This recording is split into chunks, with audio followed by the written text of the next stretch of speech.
The cold linoleum floor beneath my feet sent shivers up my spine as I stood in our kitchen that October morning, staring at the envelope that had just arrived. My name was written across the front in careful cursive handwriting I didn't recognize. The paper felt thick and expensive between my trembling fingers, and there was something official about the way it was sealed.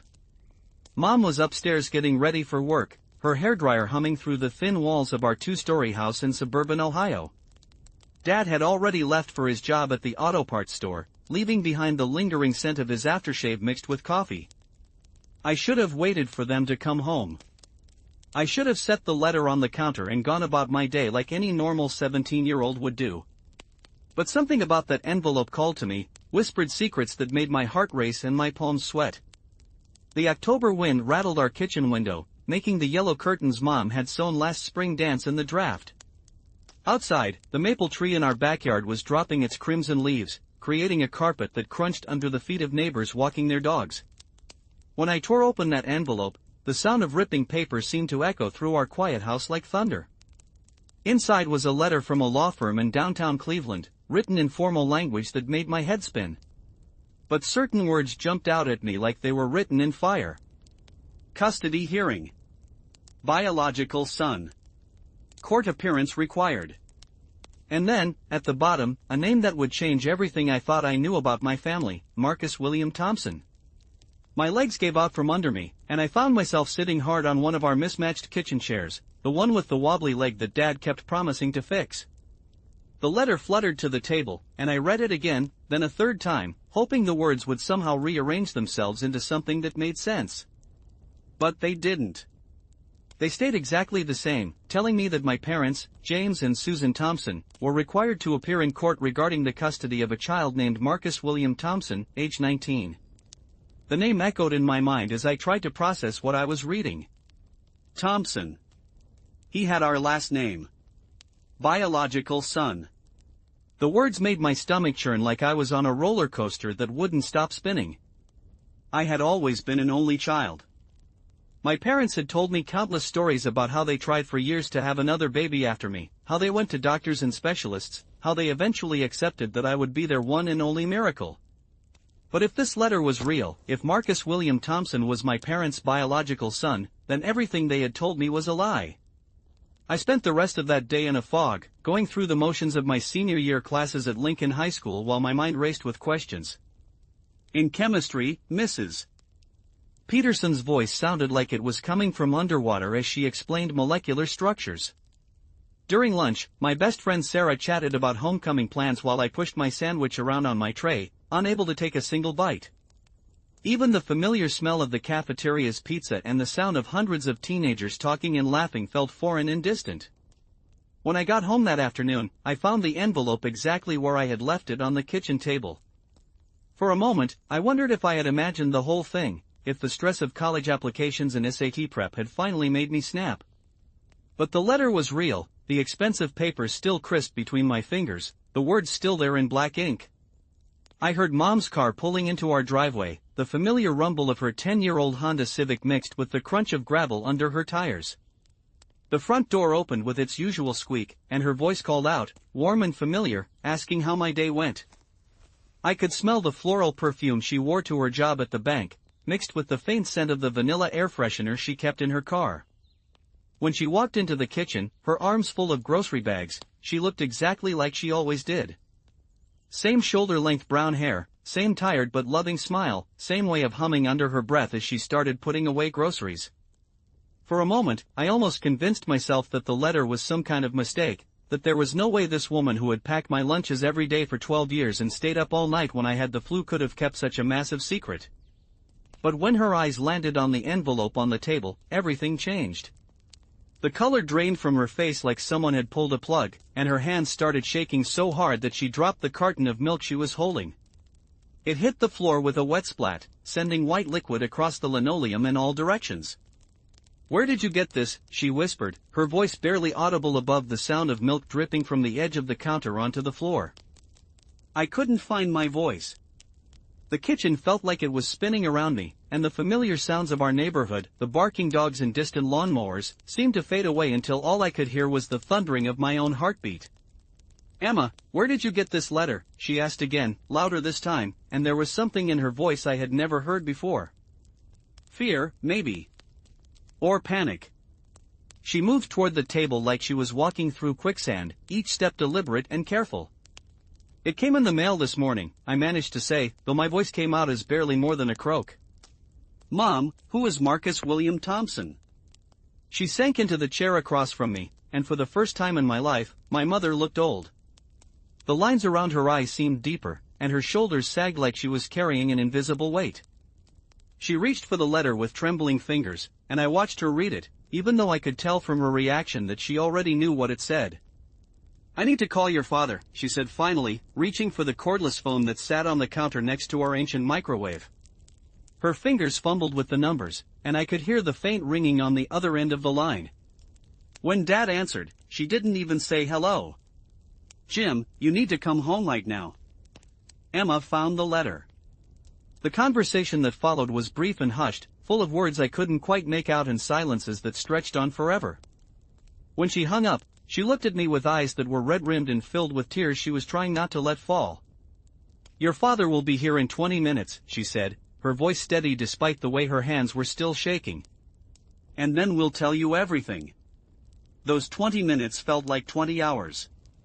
Mom cleaned up the spilled milk without saying a word, her movements mechanical and precise. I sat at the kitchen table, staring at the letter and trying to imagine what everything could possibly mean. Outside, the October afternoon was growing darker, and the first streetlights were beginning to flicker on. The sound of cars driving past our house, families coming home from work and school, seemed to mock the silence that had settled over our kitchen like a heavy blanket. When Dad's truck finally pulled into the driveway, I could hear the diesel engine rumbling and the familiar slam of his door. His work boots made heavy sounds on our front porch, and when he walked into the kitchen, he looked like he had aged 10 years since I saw him that morning. His usually neat hair was disheveled, like he had been running his hands through it, and there were grease stains on his work shirt that suggested he had left in the middle of whatever he was doing. He looked at the letter on the table, then at Mom, then at me. For a long moment, none of us said anything. The refrigerator hummed in the corner, and somewhere down the street, a dog was barking. Normal sounds of a normal evening in a normal family, except nothing about this felt normal anymore. "How much do you know?" Dad asked finally, his voice gruff with exhaustion. "Just what's in the letter," I said. "That apparently I have a brother named Marcus who's 19 years old, and that you two have to go to court about custody." Dad nodded slowly and pulled out the chair next to Mom. When he sat down, the old wood creaked under his weight, and I could smell the familiar scent of motor oil and metal that always clung to his clothes after a day at the shop. "Marcus is your half-brother," Mom said quietly, her eyes fixed on her hands folded in her lap. "He's your father's son from before we got married." The words hit me like a physical blow. I felt like all the air had been sucked out of the room, and for a moment, I couldn't breathe. Dad shifted uncomfortably in his chair, and the sound of his work boots scraping against the floor seemed unnaturally loud. "Before you were born," Dad said, his voice barely above a whisper, "I was in a relationship with a woman named Linda Martinez. We were young, barely out of high school, and when she got pregnant, we tried to make it work.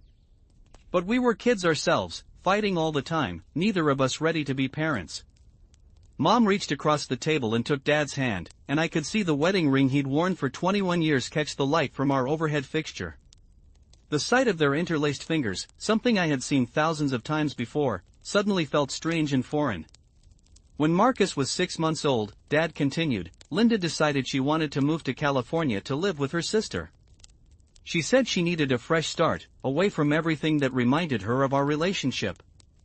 I could have fought for custody, but I was working 2 jobs just to pay rent on a studio apartment, and I thought maybe she was right.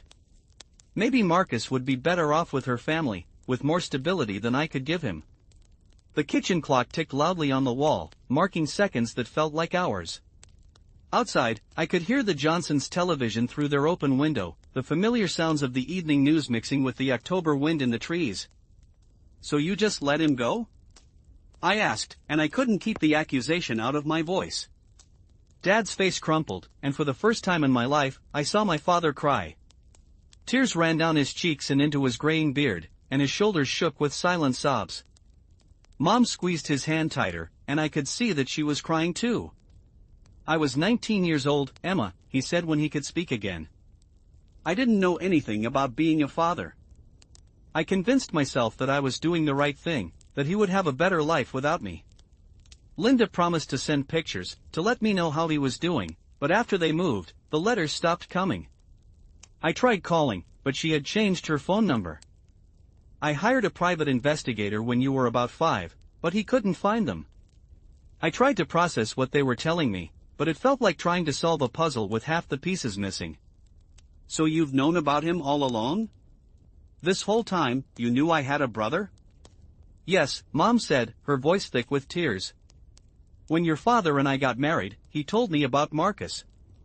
We talked about trying to find him, about what we would do if Linda ever reached out. But years went by, and we started to believe that maybe it was better to let sleeping dogs lie. We had you, and our life was good, and it seemed like opening that door might just cause pain for everyone involved.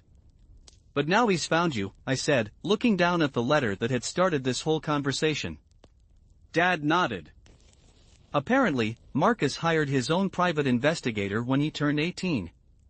The letter says he's been looking for me for over a year. The telephone rang suddenly, its shrill sound making all three of us jump. Mom got up to answer it, and I could hear her voice in the hallway, low and cautious. When she came back, her face was pale. That was the lawyer, she said. Marcus wants to meet with us before the custody hearing. Tomorrow, at 2 o'clock, at their office downtown. The rest of that evening passed in a blur of hushed conversations and long silences. We ordered pizza for dinner, but none of us ate more than a few bites. The cheese had gone cold and congealed on our plates while we sat around the kitchen table, each lost in our own thoughts. Dad kept running his hands through his hair, a nervous habit I had noticed before but never paid attention to. Mom got up every few minutes to check locks and turn off lights, as if keeping busy could somehow make the situation go away. I went to bed early, but sleep was impossible. I lay in my twin bed, staring at the glow-in-the-dark stars I had stuck to my ceiling when I was 12, and tried to imagine what my brother looked like. Did he have Dad's dark hair and brown eyes like I did? Was he tall like Dad, or shorter like Mom? Did he know about me, or was I as much of a surprise to him as he was to me? The next day crawled by with agonizing slowness. I went to school, but I might as well have stayed home for all the attention I paid to my classes. During English, Mr. Rodriguez was discussing symbolism and the Great Gatsby, but all I could think about was the symbolism of that letter that had shattered my world.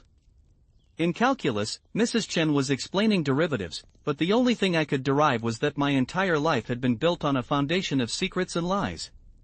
At lunch, Sarah noticed that something was wrong. She had been my best friend since 3rd grade, and she could read my moods better than anyone. "You look like you haven't slept in a week," she said, unwrapping the turkey sandwich her mom packed for her every day. "What's going on?" I wanted to tell her. The words were right there on the tip of my tongue, begging to be spoken. But how do you explain that you've just discovered your entire family history is a lie? How do you say that you're about to meet a brother you never knew existed? Just stressed about college applications, I said instead, which wasn't entirely untrue. The early decision deadlines were approaching, and I had been procrastinating on my essays for weeks. Sarah nodded sympathetically and launched into a story about her own struggles with her personal statement for Northwestern. I tried to listen, to be a good friend, but her words seemed to float around me without landing. All I could think about was 2 o'clock, and what it would feel like to look into the face of someone who shared my DNA but was a complete stranger. I left school early, claiming I had a doctor's appointment. Mom picked me up in the Honda, and we drove through downtown Cleveland in silence. The city looked different somehow, like I was seeing it through new eyes. The tall buildings and busy streets that had always seemed familiar now felt foreign and intimidating. The law office was on the 15th floor of a glass tower in the business district. The elevator ride up seemed to last forever, and I could feel my heart pounding so hard I was sure Mom and Dad could hear it. The office itself was all polished wood and expensive-looking furniture, with a receptionist who smiled politely and offered us coffee while we waited. We didn't have to wait long. At exactly 2 o'clock, a woman in a navy blue suit came out to greet us. She introduced herself as Patricia Newman, and she led us down a hallway lined with law books and diplomas to a conference room with floor-to-ceiling windows that looked out over Lake Erie. And that's when I saw him. He was sitting at the far end of a long wooden table, and the moment I laid eyes on him, I knew without a doubt that he was my brother. He had Dad's dark hair, though his was longer and curlier than Dad had ever worn his. He had Dad's brown eyes, too, but where Dad's were warm and gentle, Marcus's were guarded and intense. He was tall and lean, wearing a black t-shirt and jeans, with tattoos covering both of his forearms. When he looked up and saw us, his expression didn't change. He didn't smile or stand up or give any indication that this moment was as earth-shattering for him as it was for me. He just sat there, studying us with those dark eyes, like he was trying to solve a puzzle. "Marcus," the lawyer said gently, "this is your father, James Thompson, your stepmother Susan, and your sister Emma." Sister. The word hung in the air between us like a bridge I wasn't sure I was ready to cross. "Hello," Marcus said, and his voice was deeper than I had expected, with a slight rasp that reminded me of singers in the alternative rock bands I listened to. He looked directly at Dad when he spoke, and I could see something flash across his face. Anger, maybe, or hurt. Or both. Dad cleared his throat and took a step forward. "Marcus, I can't tell you how good it is to see you. You look so much like your mother." "Don't," Marcus said sharply, and the word cut through the air like a knife. "Don't talk about my mother. Not yet." The lawyer gestured for us to sit down, and we arranged ourselves around the conference table like we were about to negotiate a business deal instead of trying to piece together a fractured family. I chose a seat directly across from Marcus, partly because I wanted to get a good look at him and partly because I couldn't decide if I wanted to be closer to him or farther away. "Marcus," the lawyer began, "why don't you tell the Thompson family what you'd like them to know?" Marcus leaned back in his chair and was quiet for a long moment, his eyes fixed on something outside the window. When he finally spoke, his voice was steady but cold. "I grew up thinking my father was dead," he said, still not looking at any of us. "That's what my mom told me when I was old enough to ask questions. She said you died in a car accident when I was a baby, and that she moved to California to get away from the memories." I felt Mom's sharp intake of breath beside me, and I saw Dad's face go pale. "It wasn't until I was 16 that I found out the truth," Marcus continued. "I was helping my mom clean out the garage after we moved to a new apartment, and I found a box of old papers. Birth certificates, legal documents, letters. Including several letters from you, Dad, asking to see me. Letters that were never answered." Dad's hands were clenched so tightly on the table that his knuckles had gone white. "Marcus, I swear to you, I tried to find you. I hired investigators, I called every Martinez in the phone book in 3 states. You could have tried harder," Marcus said, and now he was looking directly at Dad, his dark eyes blazing with an anger that seemed to fill the entire room. "You could have gotten lawyers involved. You could have fought for custody instead of just walking away." "I was 19 years old," Dad said, his voice breaking. "I was scared and stupid and broke. I thought I was doing what was best for you."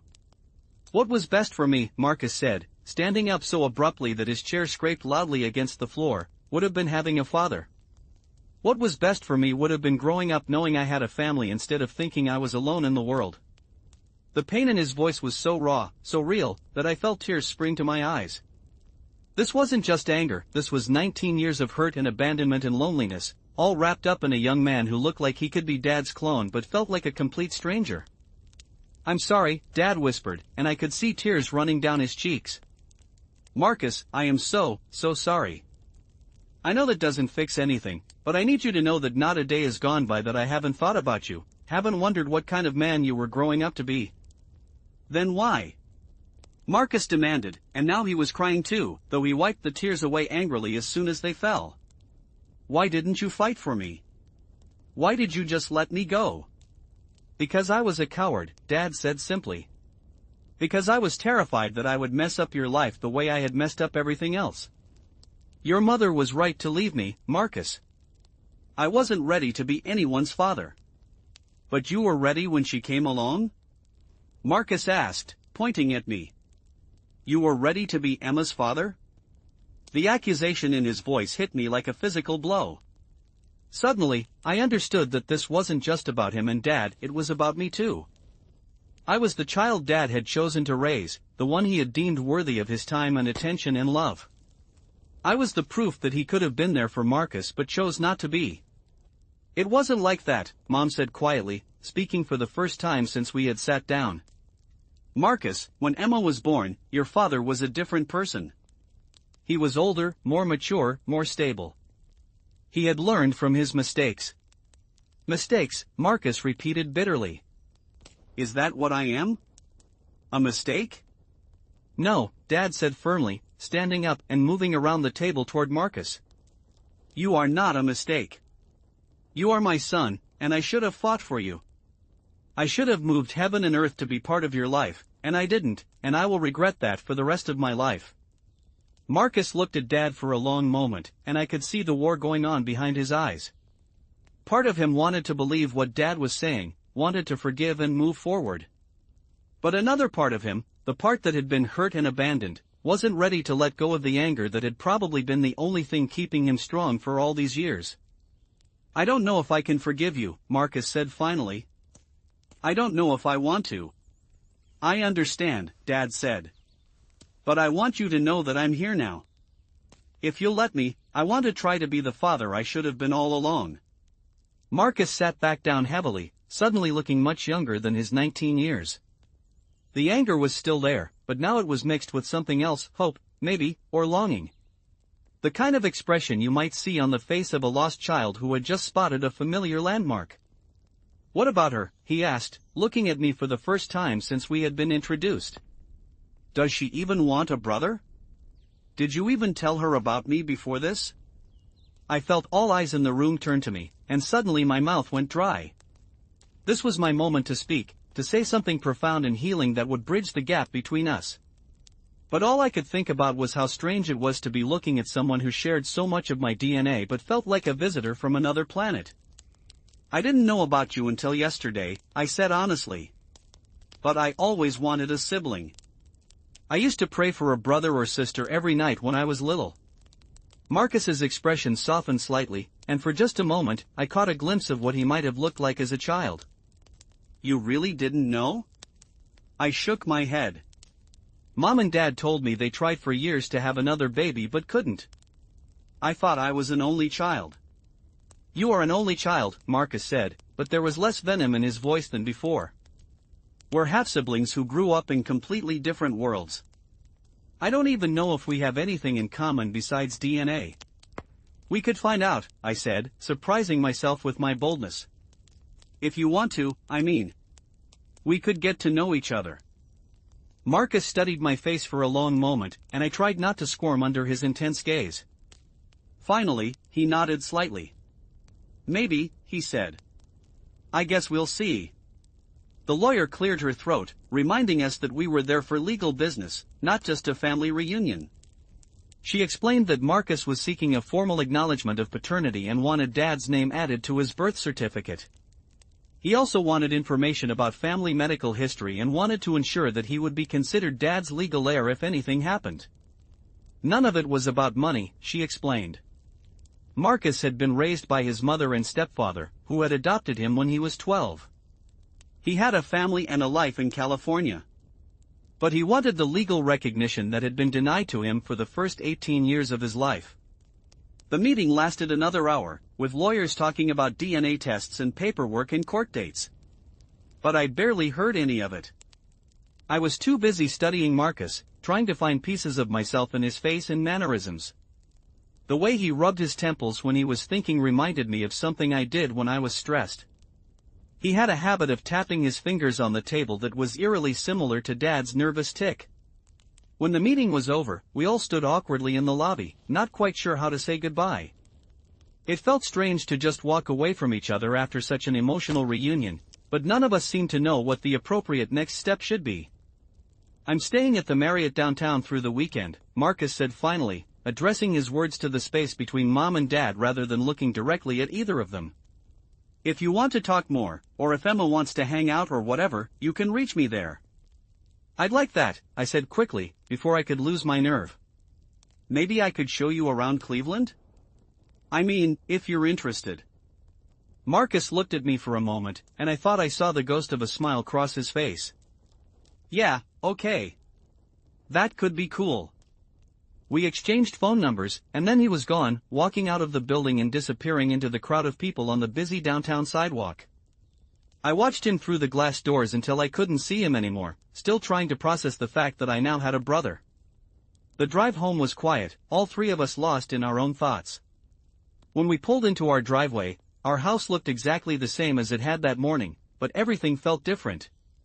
The yellow curtains in the kitchen window, the maple tree dropping its autumn leaves, the familiar smell of home when we walked through the front door, it was all the same, but I felt like I was seeing it through different eyes.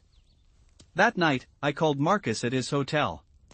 My hands were shaking as I dialed the number, and I almost hung up 3 times before he answered. Hello? His voice sounded cautious, like he wasn't sure he wanted to talk to whoever was calling. Hi, it's Emma. I was wondering, do you want to get coffee tomorrow? There's this place downtown that has really good pastries, and I thought maybe we could talk.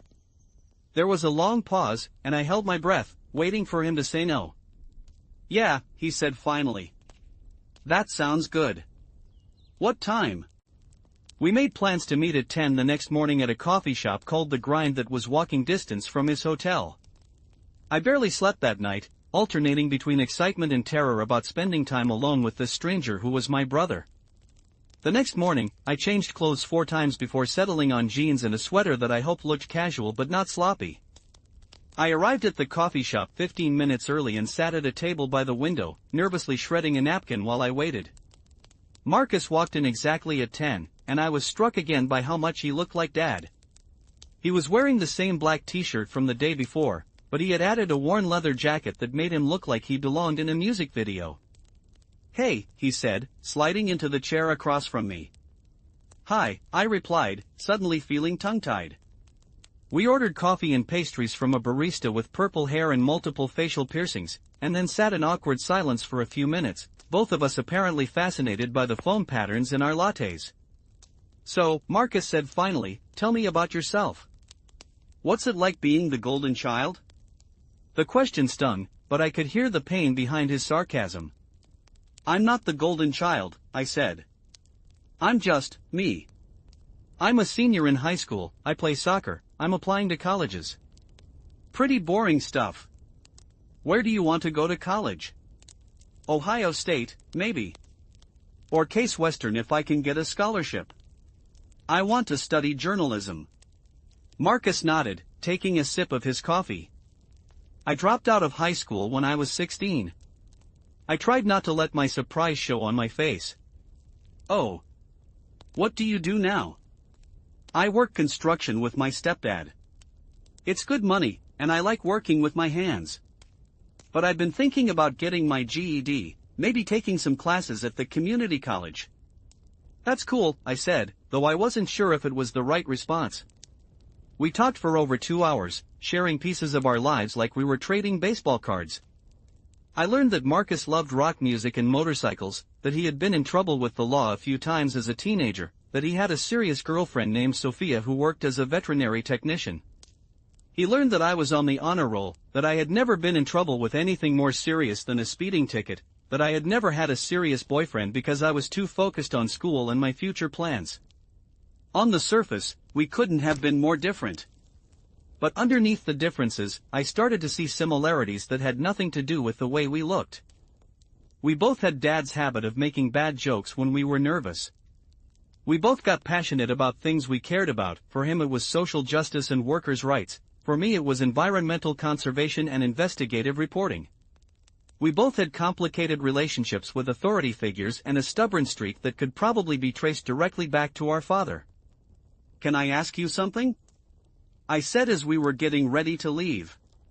Sure. Are you angry at me? For having the life you should have had? Marcus was quiet for a long moment, stirring the dregs of his coffee with a plastic spoon. I was, he said finally. When I first found out about you, I hated you without even knowing you.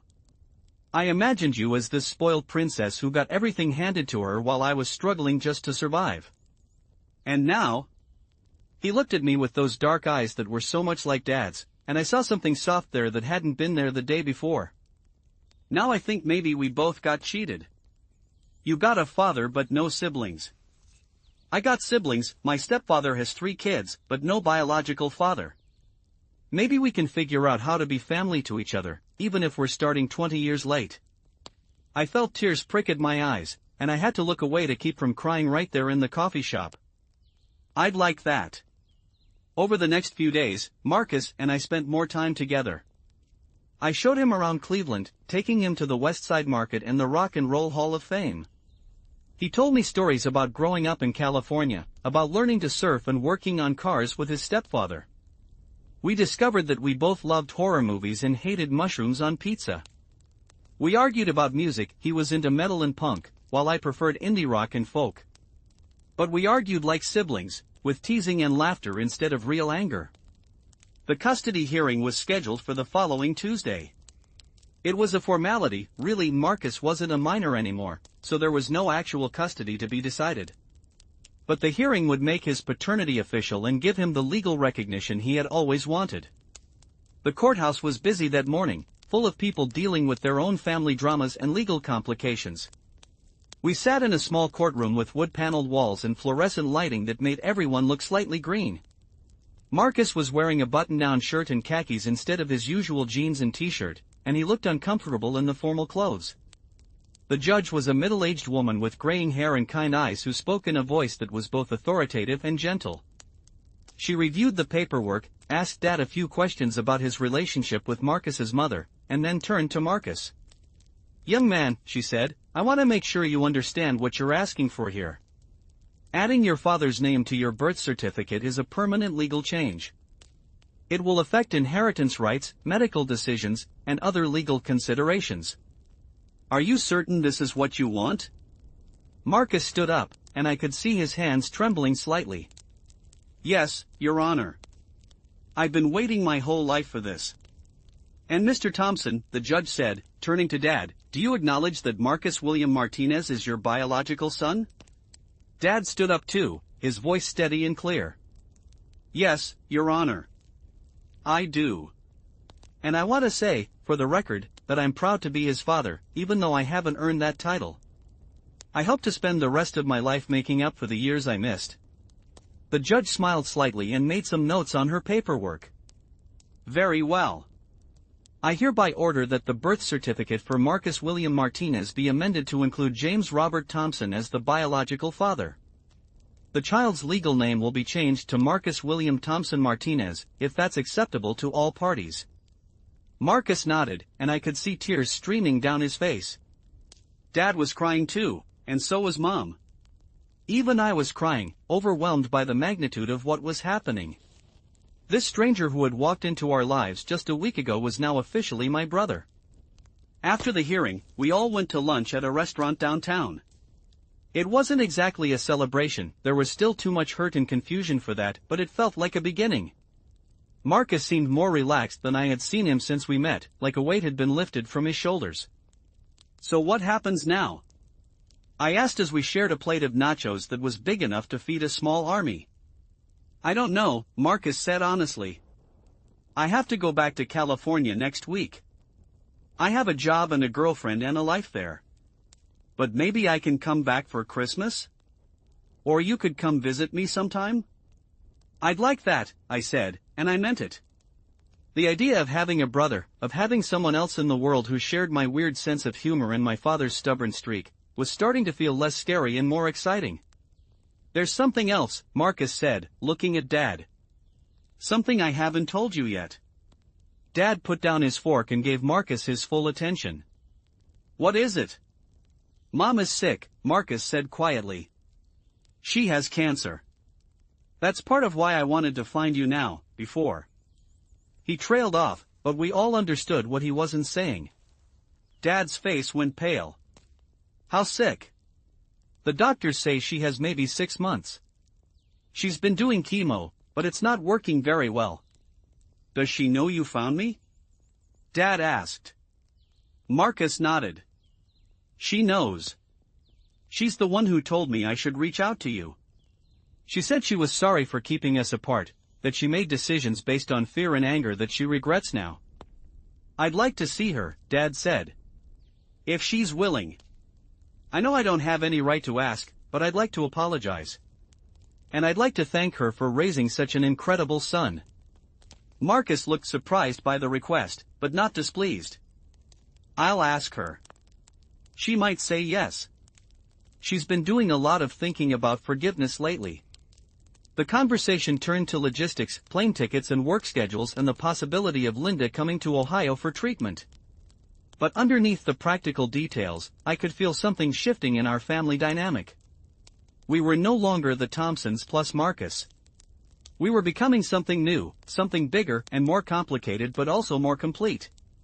That evening, after Marcus had gone back to his hotel, I sat in my room working on college application essays.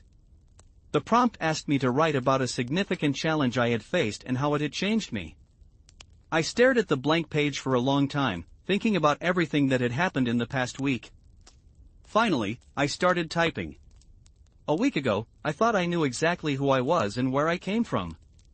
I was Emma Thompson, only child of James and Susan Thompson, honor student and soccer player from suburban Ohio. My biggest problems were AP Calculus and choosing a college major. Then a letter arrived that changed everything I thought I knew about my family and myself. I wrote about the shock of discovery, the pain of realizing my parents had kept such a huge secret, the awkwardness of meeting a brother who was a complete stranger. But I also wrote about the unexpected joy of finding a piece of myself I didn't know was missing, about learning that families can be built and rebuilt and that forgiveness is both harder and more powerful than I had ever imagined. When I finished the essay, it was after midnight. I read it over twice, then saved it and closed my laptop. Outside my window, the October night was quiet except for the distant sound of cars on the highway and the rustle of wind in the trees.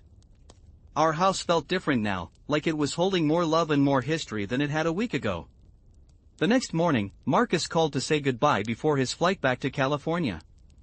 We made plans for him to come back for Thanksgiving, and I promised to start researching colleges on the West Coast so I could visit him. When I hung up the phone, I felt sad but also hopeful. We had a long way to go before we would really feel like brother and sister, but we had made a start. 3 months later, Marcus came back to Ohio, this time with his girlfriend Sophia and his mother Linda. Linda was thinner than I had expected, with the pale, fragile look of someone going through chemotherapy. But her eyes were warm and intelligent, and I could see where Marcus had gotten his intensity and his determination. The meeting between Linda and Dad was emotional and healing in ways I hadn't expected. They talked for hours, sharing memories of their time together and apologizing for the hurt they had caused each other. Linda told Dad stories about Marcus as a child, his first steps, his first words, the way he used to build elaborate structures out of Legos and spend hours reading books about dinosaurs. Dad told Linda about me, about the kind of father he had tried to become and the ways he still felt like he was learning. That Christmas, Marcus stayed with us for 2 weeks. We had to move furniture around to make room for an air mattress in the living room, and our grocery bills doubled with an extra person to feed. But our house felt more alive than it had in years, full of laughter and music and the kind of comfortable chaos that comes from having a family that's still figuring out how to be a family. Marcus taught me to play guitar, his calloused fingers guiding mine across the strings as he showed me basic chords. I taught him to drive a manual transmission, laughing as he stalled out Dad's old pickup truck in the driveway over and over again. We stayed up late watching horror movies and arguing about the plausibility of various monsters, and we got up early to make pancakes that were either burnt or undercooked but tasted perfect because we made them together. Linda passed away the following spring, surrounded by her family in California. Marcus called me from the hospital, crying so hard he could barely speak. I wished I could be there with him, to hold his hand and help him through the grief that was too big for any one person to carry alone. But I was 3,000 miles away, taking my AP exams and getting ready for graduation. Dad flew out for the funeral, his first time meeting Marcus's California family. He came back with stories about Linda's sister and stepfather, about Marcus's half-siblings and the community that had raised him. He also came back with an invitation. Marcus's stepfather had offered Dad a job at his construction company if he ever wanted to move to California. "Are you thinking about it?" I asked Dad one evening as we sat on our back porch, watching the sunset paint the sky in shades of orange and pink. I don't know, Dad said honestly. Part of me wants to be closer to Marcus, to try to make up for all those lost years. But this is our home, and you'll be going to college soon. I don't want to uproot everything just when you're starting your own life. I got into UC Berkeley, I said quietly. I had been accepted to several schools, but I hadn't told my parents about my final decision yet. Dad looked at me in surprise. Berkeley? But what about Ohio State? I want to be closer to Marcus too, I said. I want to get to know his family, to understand where he comes from. And Berkeley has one of the best journalism programs in the country. Dad was quiet for a long time, watching a cardinal build a nest in our maple tree. Are you sure? He asked finally. California is a long way from home. Maybe it's time for a new definition of home, I said. Maybe home isn't just a place. Maybe it's the people you choose to build a life with. 6 months later, all three of us were living in California. Dad got the job with Marcus's stepfather, and Mom found work at a credit union in the same town. I started at Berkeley that fall, living in a dorm but spending weekends with my extended family, Marcus and Sophia, who had gotten engaged, and Marcus's half-siblings, who welcomed me with an enthusiasm that made me feel like I had always been part of their chaotic, loving clan. It wasn't easy, building relationships that should have been formed over decades in just a few years. There were misunderstandings and hurt feelings and moments when the differences in our upbringings felt like insurmountable gaps. Marcus and I had our first real fight 6 months after I moved to California, over something stupid that I can't even remember now. But we got through it, and we came out stronger on the other side. I'm 25 now, and Marcus is 27. We talk on the phone at least twice a week, and we see each other for every major holiday and most minor ones too. He's married to Sophia now, and they have a 2-year-old daughter named Luna who calls me Tia Emma and has Dad's dark eyes and Marcus's stubborn chin. Dad walks around with pictures of Luna in his wallet, the proud grandfather making up for lost time. He and Marcus have built a relationship that's different from what Dad and I have. There's still a formality there sometimes, a careful politeness that speaks to the years they lost. But there's also deep love and mutual respect, and a shared commitment to making sure Luna grows up knowing she's surrounded by family who would do anything for her. Sometimes I wonder what would have happened if that letter had never arrived, if Marcus had never hired a private investigator, or if Dad had thrown it away without reading it. Would we have gone on living our separate lives, never knowing what we were missing? Would Marcus have spent his whole life wondering about his biological father? Would I have grown up as an only child, never knowing the joy of having a brother who could make me laugh until my sides hurt and who would drive across 3 states if I needed him? I don't like to think about those alternate realities too much, because they make me sad for the family we almost never became. Instead, I prefer to focus on the family we are now, complicated and imperfect and still figuring things out, but real and loving and committed to each other in ways that go deeper than blood or law or geography. Last month, Marcus and Sophia asked me to be Luna's godmother. As I held my niece during the ceremony, looking out at the faces of our blended, patched-together family, I thought about how sometimes the best things in life come from the most unexpected places. Sometimes what looks like a crisis or a disruption or an ending is actually a beginning in disguise. The letter that shattered my world 6 years ago also gave me the greatest gift I could have imagined, a brother who challenges me and supports me and makes our family bigger and more beautiful than it ever could have been without him. And that's a story I'll never get tired of telling.